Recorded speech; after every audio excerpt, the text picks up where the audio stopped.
Name of the Father, and of the Son, and of the Holy Spirit. Dear Lord, we ask your grace upon us as we come to study your word and to reflect on how our God works in and through history and in and through people to bring about our salvation. We ask to have open hearts and open minds to receive that word.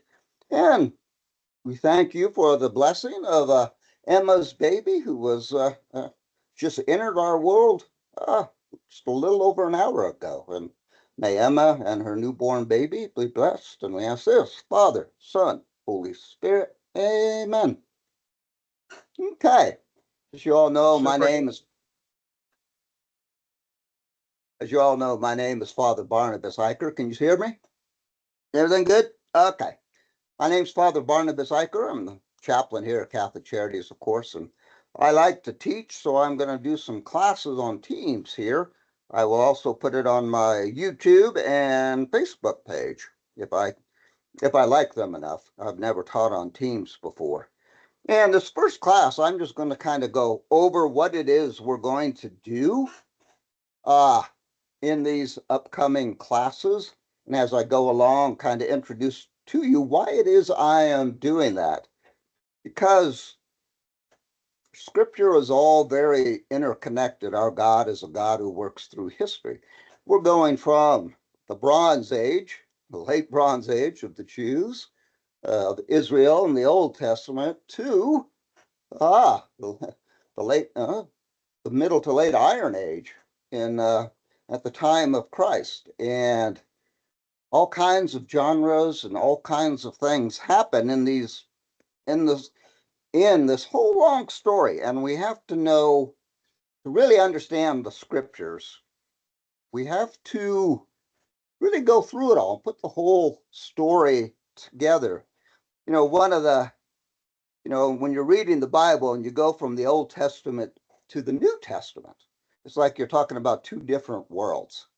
And they are very much two different worlds. And there was a period of time, a very important period of time, from 539 BC to about 63 BC, where a lot of things happen. And a lot of people show up in the story that don't appear in the Old Testament. For example, the Pharisees. Pharisees aren't mentioned in the Old Testament, but they're very, very important characters in the New Testament. And if you want to understand this whole conflict in the New Testament between the Pharisees and the Lord, you have to understand who the Pharisees are and where the Pharisees themselves came from. And one of the things I'm going to point out to you as we go along is Pharisees were not crazy people. They were not evil people. They were not hard-hearted people. They were people, and important people at the time of Christ, who found themselves in quite a dilemma. There's a reason the Pharisees believed what they did. And they had very, very good reasons to believe what they believed about keeping the law and keeping the law of Moses. And if you follow the story, and stay with this class, you'll see, yeah, I can see and understand why the Pharisees had such a hard problem with the Lord. The Sadducees don't show up in the Old Testament either. They're an important group of people in the New Testament. Where did they come from? And why are they thinking what they are thinking? And synagogues. Yeah, we have lots of synagogues in the New Testament.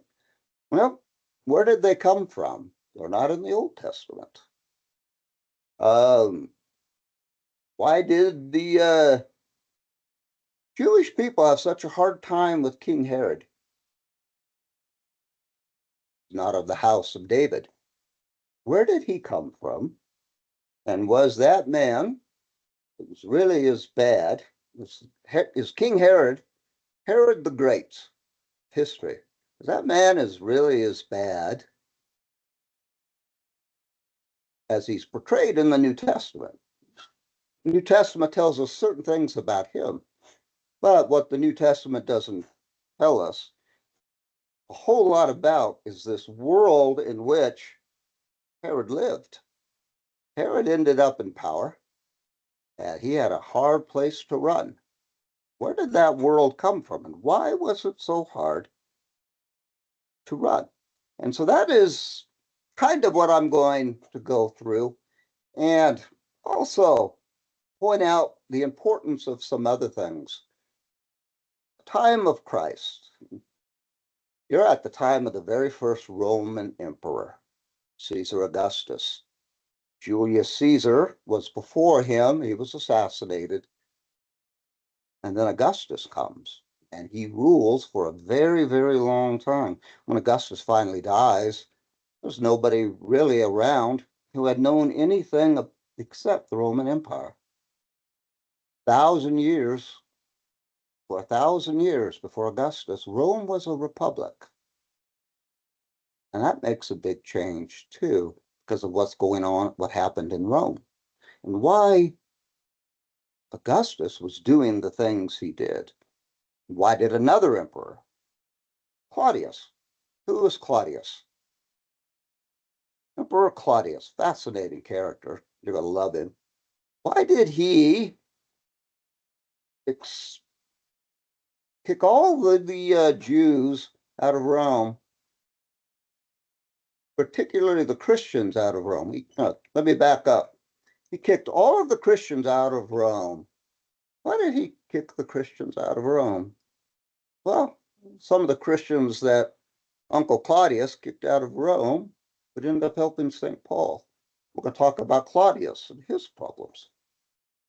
How in the world and why did the Romans ever want to take over the people of Israel? One thing you're going to see when we get to a certain period of time we're covering is people of Israel were really, really bad governing themselves. It's how Rome ended up taking over Israel. They needed a stable Israel because it is the western border between the Romans, the group of people we're going to call the Persians. Persians, who are the Persians? Those are the people that today live in Iraq and Iran and through that time. So we're going to cover all of these things. And when we're done with this class, I hope you will. And the idea is you'll have a better understanding of who all of these people are and why everybody in the New Testament is thinking what they're thinking. Well, the Samaritans, there's no Samaritans. What was the problem between the Jews and the Samaritans? Well, you study the history of it, you'll begin to see and understand why the disciples found the Lord's including the Samaritans in his gospel message so ridiculously and outlandish. So that's kind of what we are going to do.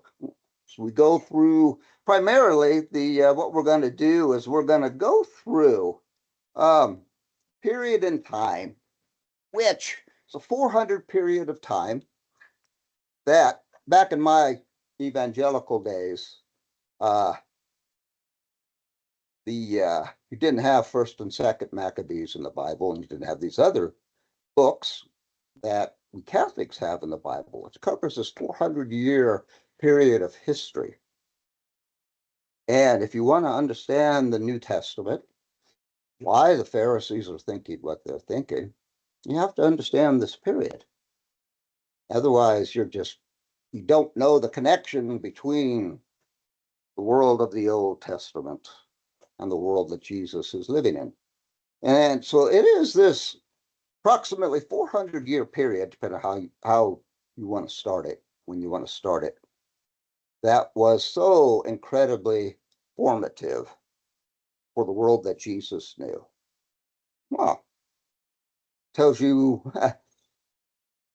Judas Iscariot.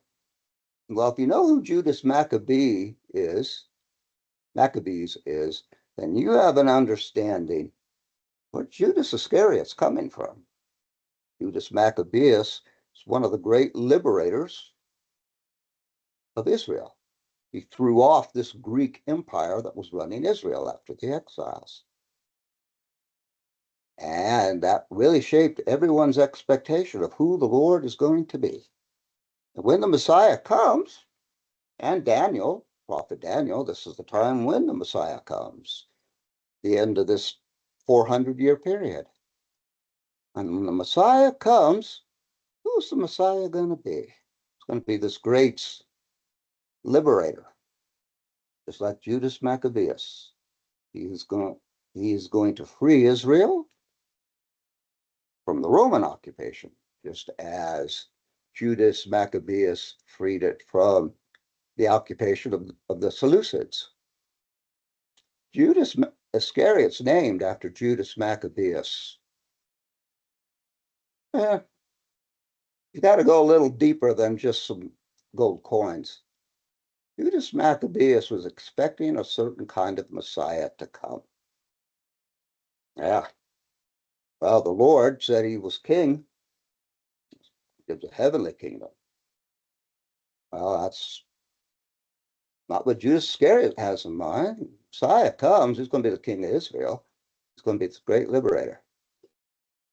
And Judas Iscariot figured out, Lord's calling himself the Messiah, but he isn't coming in here with a sword and putting together armies, liberate the people of Israel. He has something much bigger in mind. So when we get done, it's another example of what I want to kind of do in this class. You'll understand the problem and the dilemma, and maybe even have some sympathy for Judas Iscariot. Where Judas Iscariot, named Judas Maccabeus, Lord came. He wasn't another Judas Maccabeus. He had much bigger plans. And that just didn't fit into Judas Iscariot's way of thinking. And so as we go through all of this, this is the kind of thing I'm going to be diving into, sort of behind the scenes, what's going on in the background of all of this. And one idea is when we're done with this class, you will get a lot more out of reading the Gospels. You'll have a much better understanding of what the world's going on here. Why do the disciples want the Samaritans to go away? Part of this, if you're looking at the book, some parts of this are going to be easier than others. It is it's not a very long book, and it's a very readable book. And I have to laugh. It really makes me laugh because I wanted to do this class a long time ago, and I was looking for a book I could use for this class. So I'm Googling the bookstores, Catholic bookstores, Amazon, and all that. And the best book of all things is written that I have found to teach this class at a general adult education level is by this Dr. William Marty. And as soon as you get the book, you're going to find out something. He's not Catholic. Not Catholic at all. He's from the Moody Bible Institute. I don't know. Somehow he figured out you've got to understand this period of time. It fascinates me that he wrote the best book on this period of time at the Moody Bible Institute. Our evangelical brothers and sisters actually don't have in theirs. So if you look at that and you see Moody Bible Institute and you're kind of going, what is this Catholic priest doing? God works in mysterious ways. This is the first time that one of the best books I have found on Catholic thought had nothing to do with it. It wasn't written by us. Okay, so here is the plan. My sources are from this book, and the book is coming. We'll get those books distributed to those of you who are signed up. They are, I guess, in the mail. My sources, of course, will be first and second Maccabees from the Bible. The Jewish books about the Jewish War for Independence by Flavius Josephus, who is a very, very important, very, very well-known Jewish historian. And this book by Dr. William Marty. And the way we're going to do, we're going to just follow this book pretty closely because he's organized it extremely well. And so we're going to do what the book does. We're going to go through 4 distinct periods. We're going to go through the Persian period. Then we're going to go through the Greek period. We're going to go then through the Jewish and Hasmonean period, which I may find a way to summarize that because it's the story of about 12 people and they all have the same name. They just have different numbers after it, and it gets really confusing. And then the Roman period after Pompey the Great goes in 63 and makes Israel a province of Rome in order to help protect the western boundary of the empire from the ever problematic Persians. Now, Persian period, what is that going to cover? That covers the period of the exiles, the Assyrian exile and the Babylonian exiles. How did those happen? How did those happen, and why did these exiles happen in the first place? I'm going to go into that. And then the rise of a man named Cyrus the Great, who comes in. He's the Persian. The Babylonians destroy the Assyrians, and then Cyrus the Great comes in and he takes over Babylon. And now Cyrus the Great has his big Persian empire. Cyrus the Great was very, very different. The Assyrians, for example, when they went in and took over northern Israel, they hauled everybody off and they became slaves. Babylonians, they came in, took over Judea. They took the best and the brightest back to Babylon. You couldn't return to your homeland. The Assyrians did not let the people of Israel return to their homeland. Neither did the Babylonians. Cyrus the Great, 539 BC, and we'll get into detail on this,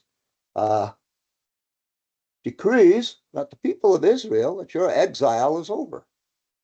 Jeremiah said the Babylonian exile would be 70 years. It's 70 years. Cyrus the Great said, you're still part of my Persian Empire, but you can go home.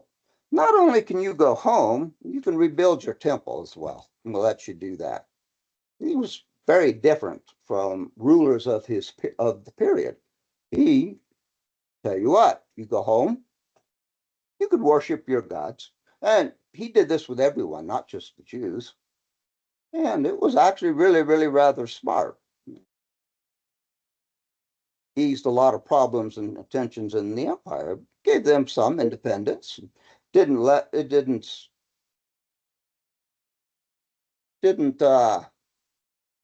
really harass the people. You're part of my empire, I'm king, I'm gonna leave you alone.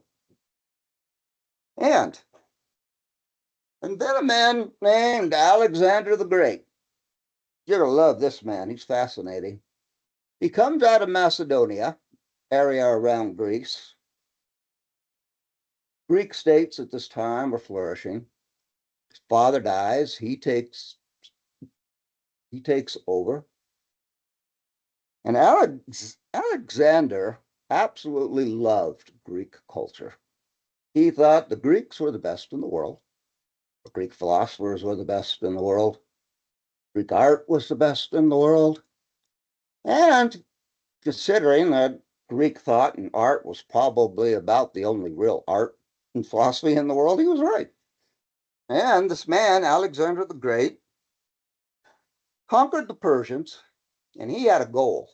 I'm going to spread Greek culture everywhere.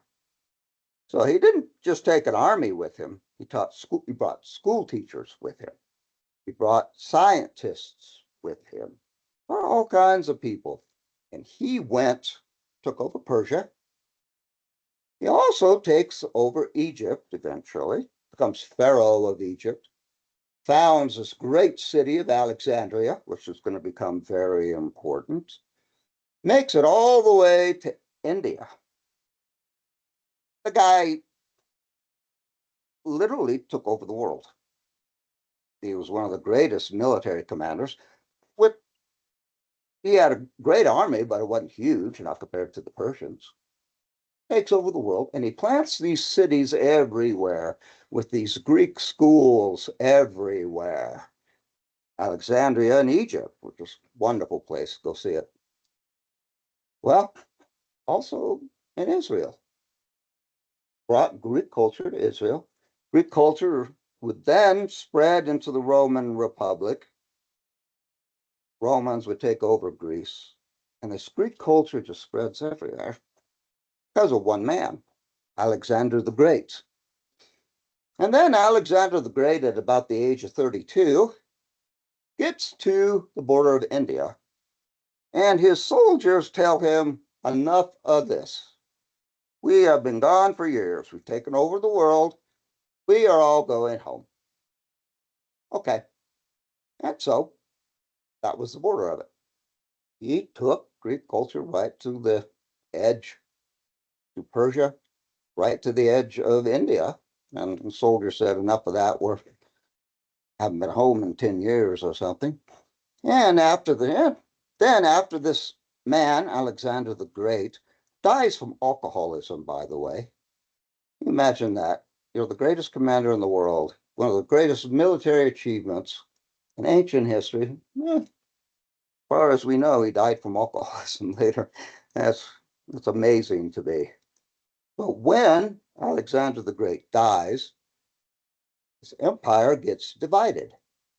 It's divided under the Ptolemies in Egypt and a general named Seleucid and some others. And these generals start fighting with each other. But then this general, most of Syria, Israel,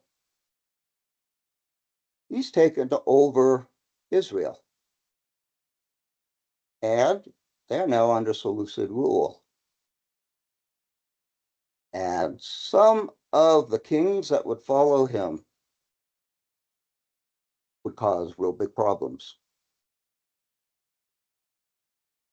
It's the kind of thing that got the Jews together to revolt against one of the strongest military powers in the West.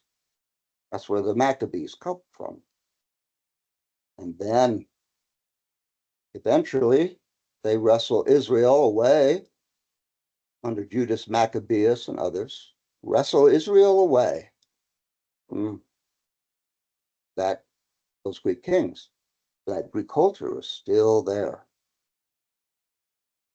And after the people of Israel do this, there is constant infighting among the Jewish people, constant division. The high priest would become a political appointee, and the king, and they'd become very corrupt. And the people of Israel, it was just a long civil war, really. Because what's happened? After the exile, well, the king has to be a descendant of David. Kings aren't the descendant of David. They are put upon us by others. Pompey the Great, one of Rome's greatest generals, because Israel is just, and we're going to go into detail about this, and the desolation that Antiochus did in Israel, and the hatred that many Jews would have towards the Greeks and Greek culture. And we're going to and Pompey, Rome had enough of this, because we need a secure western border. Pompey the Great goes in, takes over, forms his headquarters in Damascus. And now Israel went through all this trouble of becoming independent again after the death of Alexander the Great from one of his leftover kingdoms, the Seleucids. And now they're under Roman rule. And there was a big division When you get up to the time of Christ, Pompey did this about 63 BC. There's a bear, and it becomes a big problem. Now, Israel at the time of Christ is a multicultural country. Most of the people speaking Aramaic, which is a dialect of Hebrew. Many of them spoke Greek, and you had Jewish garrisons keeping the peace in Israel. And you had Jews who loved the Greeks, had no problem with the Greeks, Greek culture. And they dressed like Greeks. And indeed, it isn't going to be all that long when Greek philosophy, Greek thought, Christian thought, and Jewish thought would actually become together. And then you're going to have people like Peter. That's corrupting the Jewish faith. Got to keep the Jewish, that Greek cultural influence. They were okay with the Romans being here, Greek culture, all that, as long as we're left alone, and if you don't bring it into the Jewish faith. When you get to the book of Acts, you're going to see a lot of conflict between Peter. There, well, he's not walking around dressed in Greek clothes. Conservative Orthodox Jew wants to keep the Jewish faith. Then Paul, very steeped in Greek culture, saw the good of it. Quotes Greek philosophers several times in his own writings. Going to the Gentiles, the Greeks. And he was educated in that culture. He knew it well. Peter and Paul kind of come to heads, don't they, in the book of Acts? Even I got into Peter's face, as Paul said. So you're going to have a much, much better understanding. Oh, Gentile converts to the church later on. Do they have to, if they're guys, do they have to be circumcised? Another conflict. Well, what's the background of that? It's this whole Hasmonean period, bringing in of this Greek culture of Alexander the Great, spread it everywhere, took over the world, largely because of him. So you got this big cultural conflict going on, Israel as well. Peter and Paul had to have a very first church council. What do we do with the Greek converts? Do they have to follow the line of Peter? Went under conversion, you had to be circumcised. Paul. So where does that all come from, that conflict? We're going to look into that into some detail. And then we're going to spend some time talking about King Herod and his rule. Okay. Where did King Herod come from? Well, to put it short and sweet, we'll get to it a bit. We're going to go into some detail where King Herod came from. Well, back when a war broke out between Julius Caesar and Pompey. Civil war breaks out in Rome. It's going to become the end of the Roman Republic. In this class, I'm not going to the reasons why.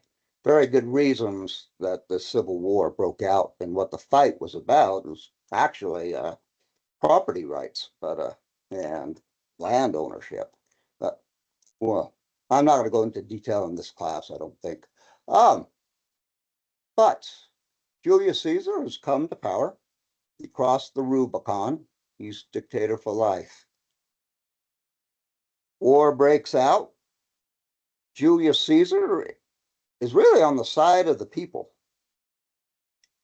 More equity in the empire. Soldiers getting the land they were promised when they returned from battle. Pompey, he's on the side of the Roman Senate. War breaks out. Well, one day comes when Pompey's big part of Pompey's army is in Egypt, and they are done for. A big part of Julius Caesar's army is in Egypt, and they're trapped. They're done for. Pompey has them. Not all of his army, but a big part of it. Herod Antipater, who was a ruler in Edom, which is a southern part of Israel, sees this. He makes a play. He makes a big play. He gets a bunch of Jewish soldiers and others, and he goes and he rescues Julius Caesar's army from Pompey the Great.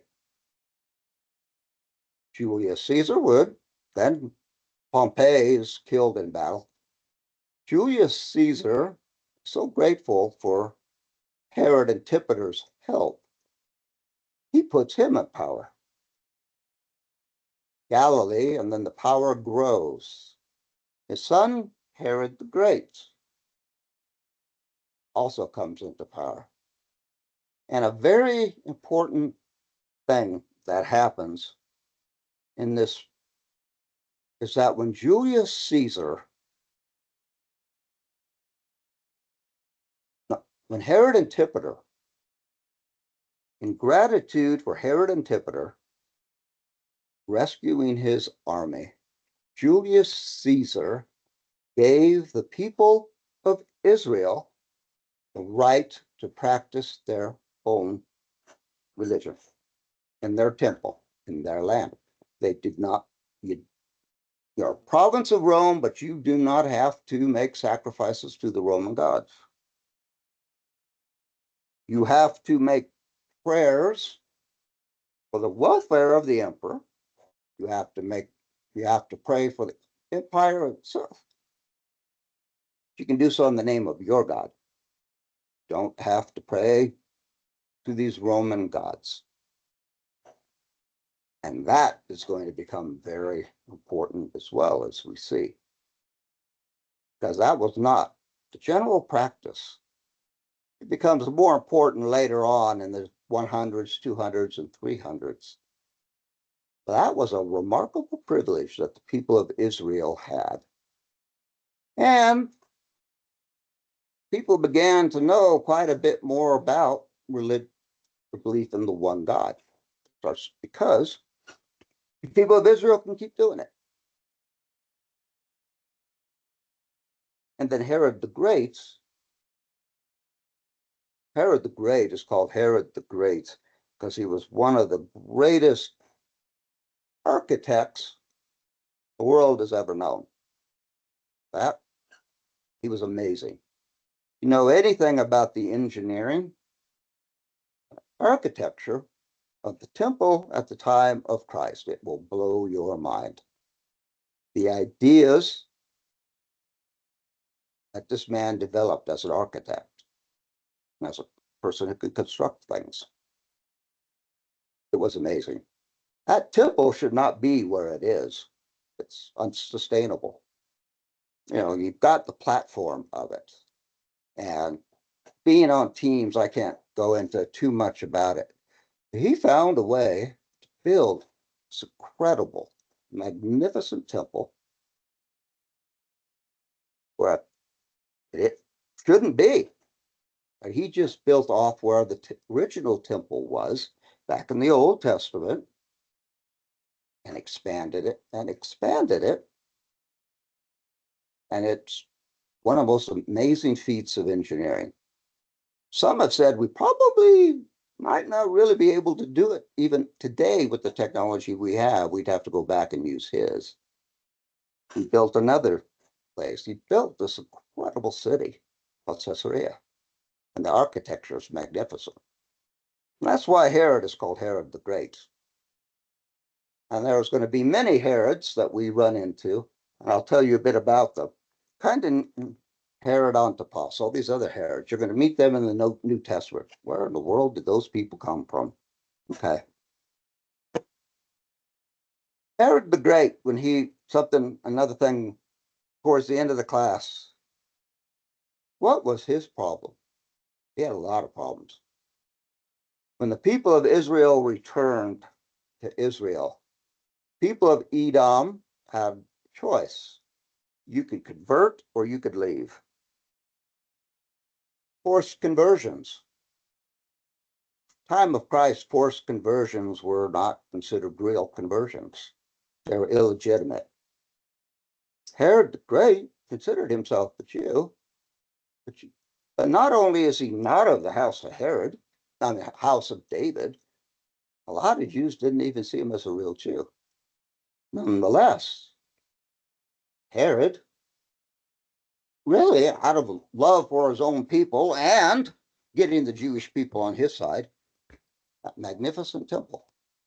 And he let them do it. He designed it, and they approved it. And I said, I'm going to bring in some handouts sometime to show you what this place looked like when Herod got done with that magnificent temple. Not of the house of David. Many people didn't see his being a Jew was very real.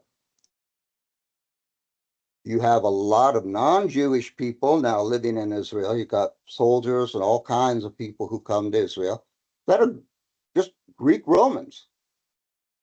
And you have this conflict between the Jews, Pharisees and Sadducees and others. And every time King Herod did something to make the Greco-Romans living in Israel, the Jews got mad. If he wanted to make the Jews happy, then Greco-Romans would. It was a really hard and unrulable place. Why he wanted to be king of it, I don't know, but he did. And so that will be towards the end of the class. And we'll talk about who the other Herods are.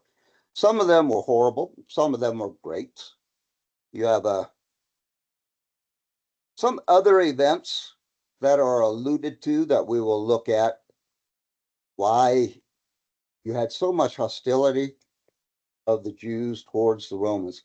Because what 70 years, what the Lord in the gospel spends all this time talking about the destruction of that temple and the coming of a war. And if you want to understand the book of Revelations, you got to understand where that war is from. How did this war between the Romans and the people of Israel get started and get going? And they lost it. Of course, Israel really didn't have a chance, but they thought God was on their side. That temple's destroyed. You want to know what's going on in the book of Daniel? Got to know that that temple's destroyed. How and why that temple got destroyed. Okay, we're going to go into that quite a bit as well. Jesus talked about it a great deal. First 2/3 of the book of Revelations is about the importance of this Jewish war. Why? What happened? Yeah. Pharisees were okay with the Romans being there as long as we're left alone. Romans said, worship your God. You don't have to. But then over the course of time, you had people like the Emperor Caligula who would show up in the temple, put his shield with his face all over the temple, desecrate it. Infuriated the people of Israel and other events. But we'll get to that Jewish war. So not only will it be the Gospels you'll understand a bit better, it'll also be the book of Revelations. What's going on in the book of Revelations? The first part of the book of Revelations. I'm going to do a class on the book of Revelations if this goes well enough. First part of the book of Revelations is all about this Jewish war. You understand the people, players in the history. You'll understand those first few, the first 2/3 of the book of Revelations. Yeah, the War of the Four Emperors. Who and what is that? Well, I'll be in the next class. That's referring to an actual historical event. Okay. And by the time I get that all done, I'm probably going to be pretty worn out. So, but that's what we're going to do for however long it takes me to do it. Because I'm having a lot of fun. And I, however, did not get a lot of sleep last night, so I'm going to call this one a day. Okay, folks, thank you all. I hope you enjoyed it. We'll see. Thank you so much, Thank you so much, Father Barnabas. Father So that's what Barnabas, we're going to do. Can you All right. tell us, is there any pre-reading for us to do in the book before the next session, or are we to read the sections of the book after your presentations?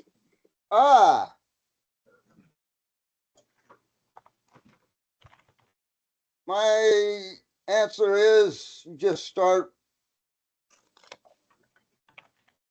Each class I'll cover about 20, 25 pages in this book. So when you get the book, go ahead and start reading it up through the Empire of, well, what I'm going to cover next is, all right, it's called Homeward Bound. Go ahead and it starts on page 14. If you want to do some reading beforehand, again on page 14, and I don't know how far we'll get through that, but that's what we're going to cover next. And you can start reading that part of it. Begin on page 14, go about 20 pages. And if I get further than that, you can catch up in the book. I'm going right by the book. You're going to know where I'm at. So if you just start reading about 20 pages ahead of time, you'll be familiar with what I'm going to talk about next. Does that make sense? Yep. Okay. And All right, I just thank wanted to say, Natalie is ordering the books. I'm not entirely sure if they're in or not, but we'll find out and we'll holler back at all of you and get those books to you. Okay. All right. Thank you. All right. Thank you. Bye-bye. Bye.